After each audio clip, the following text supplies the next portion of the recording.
মধ্যপ্রাচ্যের ইতিহাসের পাতা উল্টে গেল।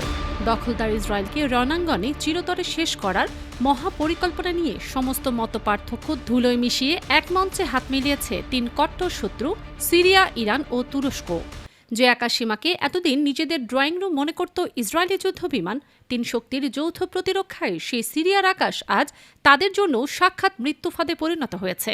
আর শুধু আকাশেই নয়, স্থলভাগে নামানো হচ্ছে তুরস্কের সেই ভয়ঙ্কর দানব আজরা নামক মানববিহীন উভচর যুদ্ধযান, যা সমুদ্র থেকে উঠে এসে ঘণ্টায় ৭০ কিলোমিটার বেগে শত্রুর প্রতিরক্ষা প্রাচীর চূর্ণ বিচূর্ণ করে দেবে। এই প্রলয়ঙ্কার দৃশ্যপট দেখে এখন তেল আবিব আর ওয়াশিংটনের ওয়্যার রুমে বাজছে ধ্বংসের লাল সংকেত। যে তুরস্ক, ইরান ও সিরিয়া এতদিন একে অপরের বিরুদ্ধে লড়েছে, তারা কিভাবে রাতারাতি সব শত্রুতা ভুলে ইসরায়েলের বিরুদ্ধে ইতিহাসের সবচেয়ে ভয়ঙ্কর এই জোট গঠন করল। তুরস্কের সিপের মিসাইল ডিফেন্স এবং ইরানের ব্যালিস্টিক ক্ষেপণাস্ত্রের দুর্ভেদ্য এই জাল ভেদ করে ইসরায়েলের আয়রন ডোম বা মার্কিন বিমানগুলো কি আদৌ একটি হামলা চালাতে পারবে?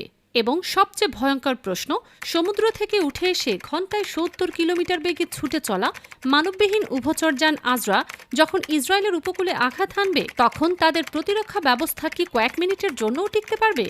এই সকল প্রশ্নের উত্তর জানব আজকের ভিডিওতে, তাই ভিডিওটিতে একটি লাইক দিয়ে শেষ পর্যন্ত আমাদের সাথেই থাকুন। বিশ্ব রাজনীতির ইতিহাসে এমন জোট কেউ কখনো কল্পনা করতে পারেনি, যে তুরস্ক বছরের পর বছর ধরে সিরিয়ায় বাশার আল আসাদ সরকারকে ক্ষমতাচ্যুত করার জন্য বিদ্রোহীদের সমর্থন দিয়েছে, যে ইরান শিয়া মতাদর্শের ধারক হিসেবে সুন্নি তুরস্কের সাথে ছায়াযুদ্ধে লিপ্ত ছিল, আর যে সিরিয়া তার ভূখণ্ডে তুর্কি হস্তক্ষেপকে আগ্রাসন বলে মনে করত, আজ তারা সব শত্রুতা, সব বিভেদ ইতিহাসের ডাস্টবিনে ছুঁড়ে ফেলে এক মঞ্চে এসে হাত মিলিয়েছে। এর কারণ মাত্র একটি, দখলদার ইসরায়েল নামক সাধারণ শত্রু। ফিলিস্তিনিকে ইসরায়েলের বর্বরতা এবং মধ্যপ্রাচ্যে মার্কিন আধিপত্যের বিরুদ্ধে এই তিন দেশ বুঝতে পেরেছে যে নিজেদের মধ্যে লড়াই করে তারা কেবল শত্রুকে আরও শক্তিশালী করছে। তাই তারা তৈরি করেছে ইতিহাসের সবচেয়ে বড় এবং ভয়ঙ্কর প্রতিরোধের অক্ষ বা এক্সিস অফ রেজিস্ট্যান্স। এই জোট কোনো রাজনৈতিক বা অর্থনৈতিক জোট নয়, এটি একটি বিশুদ্ধ সামরিক জোট, যার একমাত্র লক্ষ্য রণাঙ্গনে ইসরায়েলকে এমন শিক্ষা দেওয়া যাতে মধ্যপ্রাচ্যের মানচিত্র থেকে এই অবৈধ রাষ্ট্রটির অস্তিত্ব চিরতরে মুছে যায়। এই জোটের জন্ম মধ্যপ্রাচ্যের ক্ষমতার ভারসাম্যকে চিরদিনের জন্য বদলে দিয়েছে। এটি মার্কিন যুক্তরাষ্ট্র এবং তার অবৈধ সন্তান ইসরায়েলের গালে এমন এক চপেটাঘাত যা তাদের দম্ভ এবং অহংকারকে ধুলোয় মিশিয়ে দিয়েছে। ইসরায়েলি বিমান বাহিনীর পাইলটরা এতদিন সিরিয়ার আকাশসীমাকে নিজেদের বাড়ির পেছনের উঠোন মনে করত। যখন খুশি তখন তারা দামেস্কে বোমা ফেলত, আলেপ্পোতে হামলা চালাত। সিরিয়ার দুর্বল আকাশ প্রতিরক্ষা ব্যবস্থা তাদের জন্য কোনো বাধাই ছিল না। কিন্তু সেই দিন শেষ। এই ঐতিহাসিক জোটের প্রথম এবং সবচেয়ে ভয়ঙ্কর পদক্ষেপ হল সিরিয়ার আকাশকে একটি দুর্ভেদ্য লৌহবর্মে পরিণত করা, আর এই কাজটি করেছে তুরস্ক। সম্প্রতি প্রকাশিত সামরিক তথ্য অনুযায়ী তুরস্ক তাদের তৈরি বিশ্বের অন্যতম সেরা দূরপাল্লার ক্ষেপণাস্ত্র প্রতিরক্ষা ব্যবস্থা সিপের এবং মাঝারি পাল্লার হিসার সিস্টেমের একাধিক ব্যাটারি সিরিয়ায় মোতায়েন করেছে। সিপের হল তুরস্কের তৈরি S-400-এর জবাব। এটি ১৫০ কিলোমিটারেরও বেশি দূরের যে কোনো স্টেলথ যুদ্ধ বিমান, ড্রোন বা ক্রুজ মিসাইলকে শনাক্ত এবং ধ্বংস করতে সক্ষম। আর হিসার সিস্টেমটি নিচু দিয়ে উড়ে আসা লক্ষ্যবস্তুকে ধ্বংস করার জন্য বিশেষভাবে তৈরি। এই দুই সিস্টেমের সমন্বয়ে সিরিয়ার আকাশে এমন এক ত্রিস্তরীয় আয়রন স্কাই বা লৌহ আকাশ তৈরি করা হয়েছে, যা ভেদ করা ইসরায়েলের F-35 বা আমেরিকার F-22-র পক্ষেও প্রায় অসম্ভব। এখন ইসরায়েলি বিমান বাহিনীর প্রতিটি উড্ডয়ন একটি আত্মঘাতী মিশনে পরিণত হয়েছে। যে সিরিয়ার আকাশে তারা এতদিন অবাধে বিচরণ করত, আজ সেখানে প্রতিটি মুহূর্তে তাদের জন্য অপেক্ষা করছে তুরস্কের পাঠানো সাক্ষাৎ যমদূত। এই দুর্ভেদ্য আকাশ প্রতিরক্ষা ব্যবস্থার কারণে ইসরায়েল এখন স্থলপথেও হামলা চালানোর সাহস পাচ্ছে না, কারণ তারা জানে তাদের আকাশ শক্তি এখন পুরোপুরি অকেজো। শুধু আকাশেই নয়, স্থলেও তৈরি হয়েছে এক প্রলয়ঙ্কারী ব্যবস্থা। এই জোটের দ্বিতীয় ধাপ হল সিরিয়ার স্থলবাহিনীকে একটি অপ্রতিরোধ্য দানবে পরিণত করা।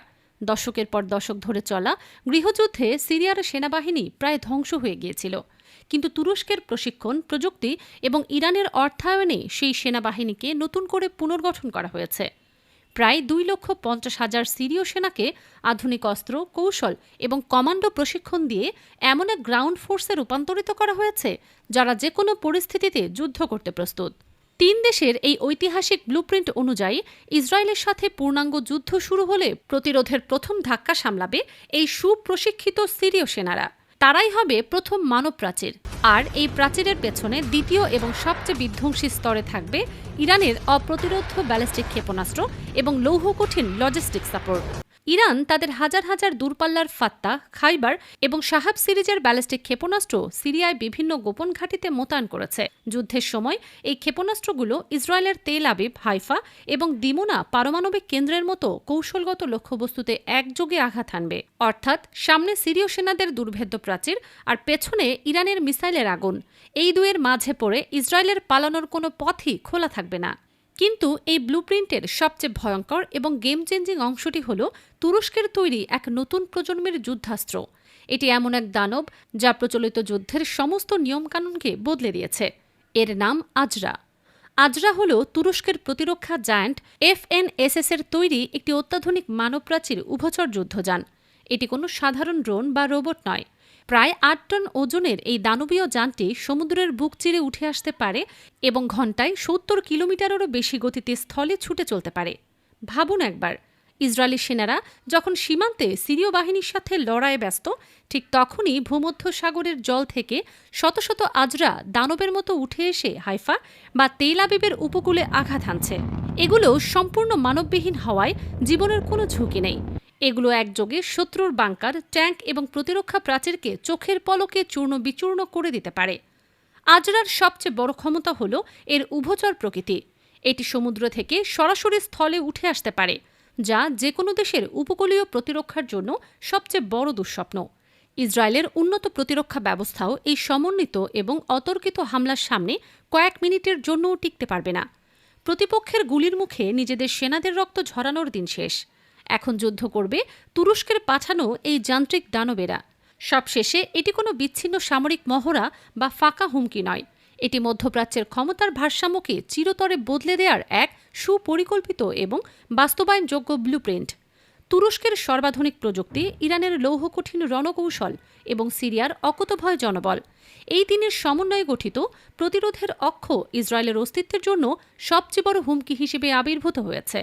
দশকের পর দশক ধরে ফিলিস্তিনিদের রক্তে যে অবৈধ রাষ্ট্র গড়ে উঠেছিল, আজ তার পতনের ঘণ্টা বেজে গেছে। তেল আবিব এবং ওয়াশিংটনের ওয়্যার রুমে এখন যে লাল সংকেত বাজছে, তা কোনো মহড়া নয়, তা হল তাদের আসন্ন ধ্বংসের পদধ্বনি। ইসরায়েলের পতন নিয়ে আপনাদের কি মত? সিরিয়া, ইরান বা তুরস্কের এই ঐতিহাসিক জোট কি পারবে মধ্যপ্রাচ্যের মানচিত্র নতুন করে আঁকতে? কমেন্ট বক্সে এই প্রতিরোধের অক্ষের প্রতি আপনাদের সমর্থন জানিয়ে দিন এবং বিজয় উল্লাস করুন। ধন্যবাদ।